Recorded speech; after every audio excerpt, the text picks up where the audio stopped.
오늘 이 드릴 말씀은 무덤을 찾은 제자들이라는 제목으로 말씀을 드리도록 하겠습니다. 오늘도 역시 이어지는 요한복음 말씀을 통하여 우리가 은혜를 받도록 하겠습니다. 오늘 이 본문 말씀을 보게 되면요, 예수님이 부활하신 장면과 또한 무덤을 찾아간 제자들의 모습을 기록하고 있는 말씀입니다. 예수님을 장사 지낸 후 큰 돌로 무덤 입구를 막았고, 그 다음 누구도 손을 대지 못하도록 임봉을 했던 걸 우리는 알 수가 있고요. 그러고도 마음이 놓이지 않아서 군대를 시켜서 무덤을 지킨 걸 이렇게 보게 됩니다. 자, 이렇게 단단히 해서 만약에 살아나도 도망가지 못하도록 장치를 한 걸 보게 됩니다. 이 철통 같은 이 장치를 한 걸 보게 되는데요. 그러나 이것이 오히려 예수님의 살아나심의 확실한 증거가 되고 하나님의 사업이 더 확장되어 나가는 사건인 것을 되게 됨을 이게 우리가 보게 됩니다. 그리고 이 제자들은 안식일이 지난 이 첫날, 그러니까 주일 새벽이 되자마자 막달라 마리아와 그리고 베드로와 요한이 예수님의 무덤을 찾아온 것을 이게 보게 되는데요. 우리는 이 말씀을 통해서 말씀의 비밀을 우리가 깨달아야 되겠죠. 말씀의 뜻을 알고 또한 깨달음으로 우리가 아름다운 신앙생활을 해야 될 줄로 믿습니다. 먼저 이 말씀 보게 되면요, 1절에서 2절까지의 말씀 보게 되면 안식 후 첫날을 보게 됩니다. 제가 읽어드립니다.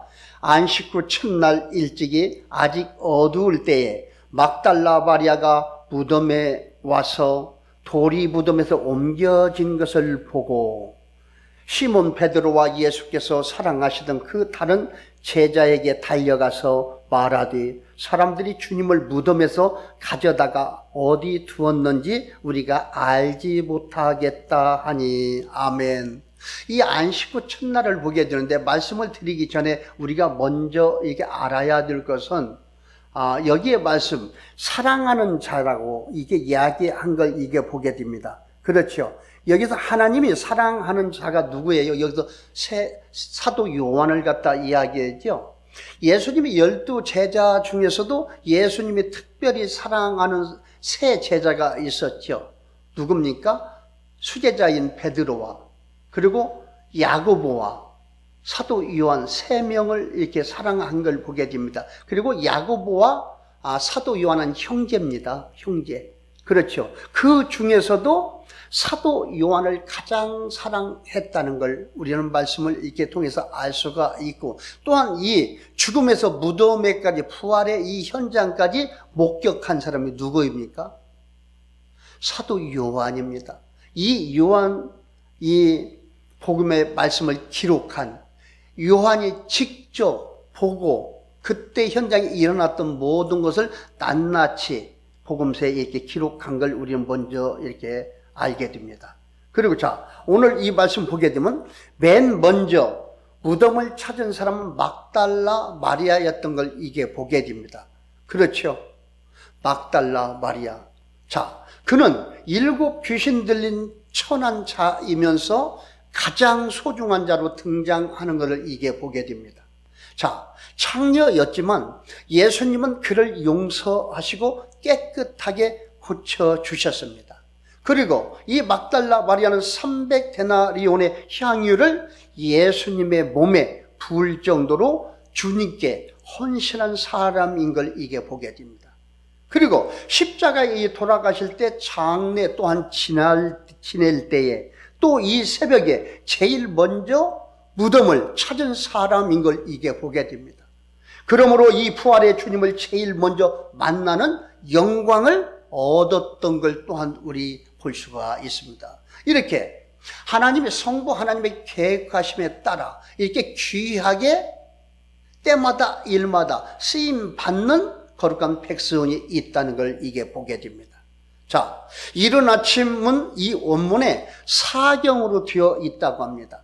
그런데 이 새벽에 뜻밖의 이 무덤이 비워져 있던 것을 2절 말씀을 통해서 우리가 볼 수 있었는데요.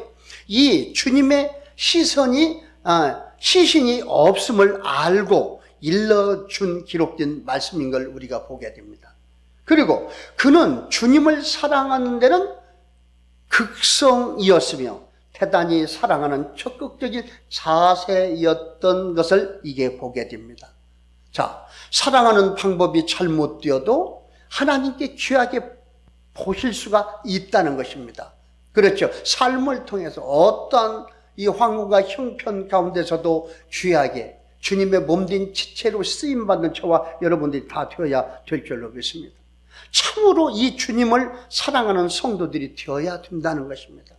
어떠한 환경 가운데서도, 그렇죠? 주님의 몸된 지체도 맡겨준 사명 잘 감당하는 복된 저와 여러분들이 다 되어야 될 줄로 믿습니다. 그리고 이어서 말씀을 보게 되는데요. 3절에서 7절까지 말씀 보게 되면 빈 무덤을 우리가 확실히 볼 수가 있습니다.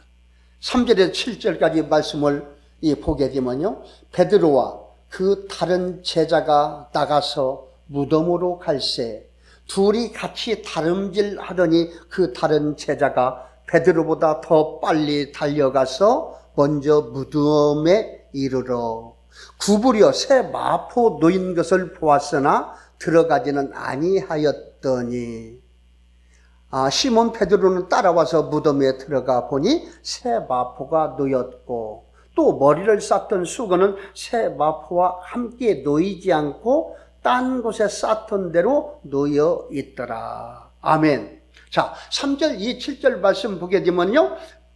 무덤에 빈 것이 비어 있는 걸 이게 보게 됩니다. 자, 예수님의 시체가 없어졌다는 이 마리아의 말을 듣고 누가 갔습니까? 제자들 중에 베드로와 사도 요한이 이 같이 달려가는 걸 이게 보게 되는데요. 요한이 먼저 무덤에 도착을 했습니다. 그러나 이 요한은 이 5절 말씀 보게 되면은 요한이 무덤 안에는 들어가지 아니한 걸 이게 보게 됩니다. 먼저 갔어도 요한이 먼저 들어가지 않고 수제자가 있기 때문에 베드로가 있기 때문에 베드로가 먼저 들어갈 수 있도록 머무는 걸 이게 보게 됩니다. 그렇죠? 이 뒤따라온 베드로는 즉시 무덤으로 들어갔고 요한은 그때 뒤따라 들어갔던 걸 6절 말씀을 통해서 우리는 알 수가 있습니다. 이것이 어떤 것입니까? 이것이 요한의 겸손인 걸 보게 됩니다. 똑같은 제자로 섬기는 이 제자지만은 수제자, 어리던 베드로가 있기 때문에 모든 것을 이렇게 양보하는 이 겸손함을 이게 보게 됩니다. 요한의 겸손함이죠. 자, 베드로가 먼저고 자기는 뒤따라 들어갔던 것을 기록된 말씀을 통해서 우리는 알 수가 있는 것입니다. 자, 우리도 이 요한을 본받아야 될 줄로 믿습니다. 이 상당한 겸손을 말하는 것입니다. 그렇죠? 그리고 이 질서를 봅니다. 하나님은 질서의 하나님이죠. 그 잠깐 동안에 일어난 일이지만 사도 요한의 그 신앙의 자세, 질서를 지키고, 그렇죠? 먼저 된 사람을 이 대우하는 걸 이게 보게 됩니다. 말씀을 통해서. 그래서 이 우리가 살아가는 이 국가나 이 사회, 그리고 어디, 이 가정이나 교회에서도 어디서나 이 질서 있는 겸손이 필요하다는 것입니다. 그렇죠? 모든 질서는 누가 세워놨죠? 하나님께서 세워놓은 걸 이게 보게 됩니다. 어떤 질서? 교회 안에서도 그렇고 세상에서도 그렇습니다. 모든 질서는 하나님께서 세웠기 때문에 질서대로 우리는 분명히 삶을 살아야 되고 또한 질서대로 신앙생활을 잘 해야 될 줄로 믿습니다. 여기에서 사도 요한의 겸손함을 보고 저와 여러분도 어떻게 겸손하게 질서 있게, 그렇죠? 신앙생활을 아름답게 해야 될 줄로 믿습니다. 그리고 이 경험과 이 성경적 증거가 합쳐질 때 확실한 믿음에 서게 된다는 걸 우리 또한 알아야 될 줄로 믿습니다. 어떤 것이요? 항상 경험 있는 것은 말씀에 조명을 해봐야 된다는 것입니다. 그렇죠? 말씀에 조명되지 아니한 것은 믿을 만한 것이 못 된다는 그러한 것이 되겠습니다. 자, 오늘 이 말씀 보게 되면은 이러한 것들이 나오게 되는데요. 자, 이런 이 베드로의 행동과 그 안에 새 마포와 수건에 대한 이 기록된 것 등, 그리고 목격자가 아니고서는 기록할 수 없는 세밀한 필치인 걸 보게 됩니다. 그렇죠? 필치.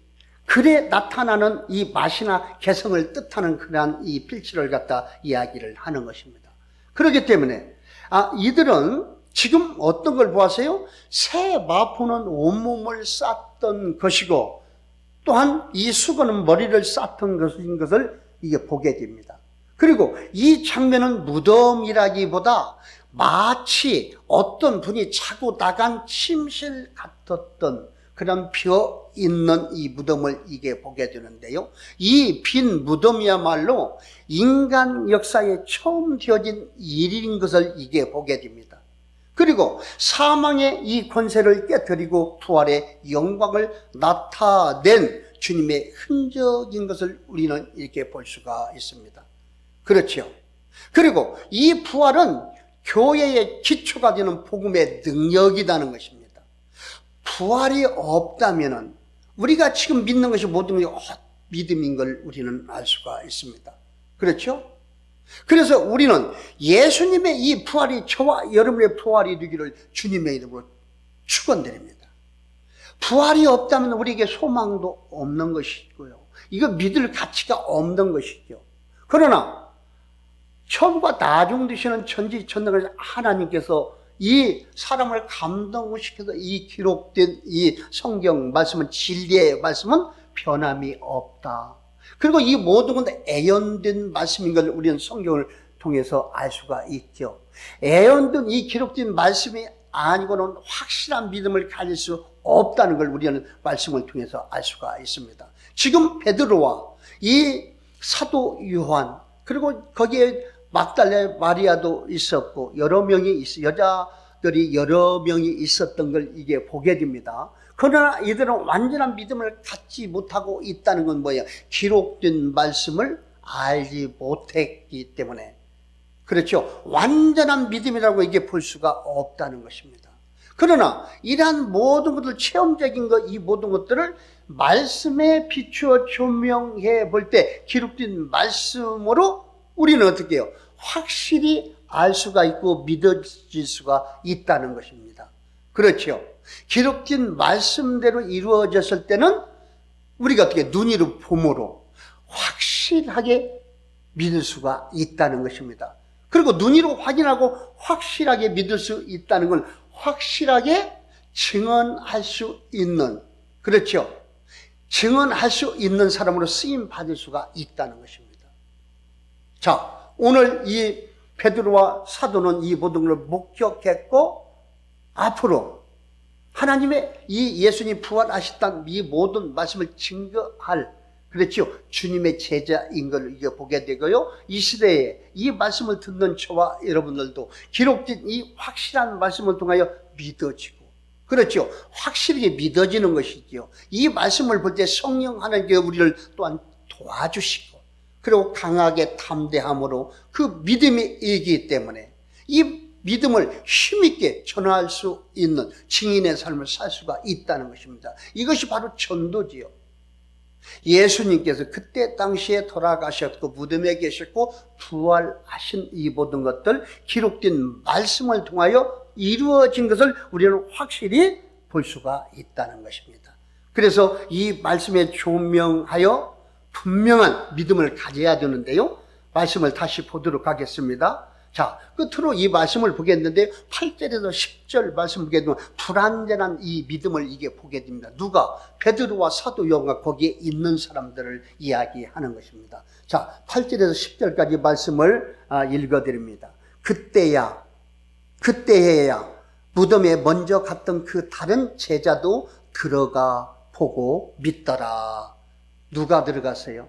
베드로한테 먼저 양보를 했지요. 겸손한 사도 요한이가. 그리고 베드로가 들어간 후에 사도 요한도 들어가서 그걸 보고 믿었던 걸 이게 보게 됩니다. 자, 그러나 그들은 이 성경에 그가 죽은 자 가운데서 다시 살아나야 하리라 하신 말씀을 아직 알지 못하더라. 아멘. 이건 뭐예요? 그들이 직접 현장에도 눈으로 보고 체험했지만 어떻게 해요? 기록된 말씀은 어떻게 해요? 알지 못한 것을 이게 보게 됩니다. 곧 예수님은 이렇게 애언의 말씀을 다 했죠. 죽었다 살아나야 하리라. 이 모든 것들 기록된 말씀을 알지 못했던 걸 이게 보게 되고요. 10절 보게 되면 이에 두 제자가 자기들의 집으로 돌아가니라 한 걸 이게 보게 됩니다. 자, 다시 말씀드립니다. 이 들어가 보고서야 믿음이 생긴 것을 이게 보게 되는데요. 부활을 믿었다는 이 말과 그리고 또 이 현장의 사건을 그대로 인정했다는 그런 말이 되겠습니다. 자, 보고 믿는다는 말은 무덤에 가지 않았으면 믿지 못한다는 뜻이 되는 것 또한 우리는 알 수가 있습니다. 그렇죠? 자, 군병들이 없고 무덤을 막았던 이 돌이 없어지고 또한 이 무덤 안에 새 마포와 수건을 보면서 예수님을 믿었다는 해석인 것을 이게 우리는 알 수가 있습니다. 그럼에도 예수님의 이 부활 후에 여러 상황들을 보아서 지금 저들의 부활 신앙이 완전하지는 못했고 유동적이었던 것을 알 수가 있습니다. 완전한 믿음을 가지지 못했고 흔들릴 수가 있다는 이러한 것들을 이게 보게 됩니다. 그 이유는 어떤 것입니까? 그 이유는 9절 말씀에 나오지요. 방금 읽어드렸습니다. 그들은 성경에 그가 죽은 자 가운데서 다시 살아나야 하리라 하신 말씀을 아직 알지 못하더라. 곧 말씀을 모르는 거예요. 거기에서 현장에서 눈으로 다 보았지요. 다 목격을 했어도 이 기록된 말씀을 알지 못하기 때문에 완전한 믿음에 설 수 없다는 걸 이게 보게 됩니다. 그래서 이 본 사실과 성경 말씀을 합치지 못하고 있던 걸 보게 되는데요. 보는 것과 성경적 맥락에서 증거를 찾는 것이 합쳐질 때 비로소 온전한 믿음에 도달함을 저와 여러분은 꼭 알아야 될 줄로 믿습니다. 그래서 모든 것들, 저와 여러분도 그렇지요. 신앙생활을 하면서 삶 가운데 체험하는 이 모든 것들 어떤 것이 옳은 거냐? 성경 말씀에 조명해서 확인을 할 때 일치가 될 때 어떤 거예요? 완전한 믿음을 갖게 된다는 걸 분명히 우리는 이렇게 알 수가 있습니다. 그렇죠? 그래서 이 엠마오로 가는 이 제자들에게 예수님의 부활을 증명할 때도 성경에 있지 않느냐고 말씀하신 걸 이게 보게 됩니다. 엠마오로 간 제자들에게 예수님이 어떻게 해요? 성경에 기록된 것을 성경에 기록되어 있지 않느냐고 한 걸 우리는 알 수가 있어요.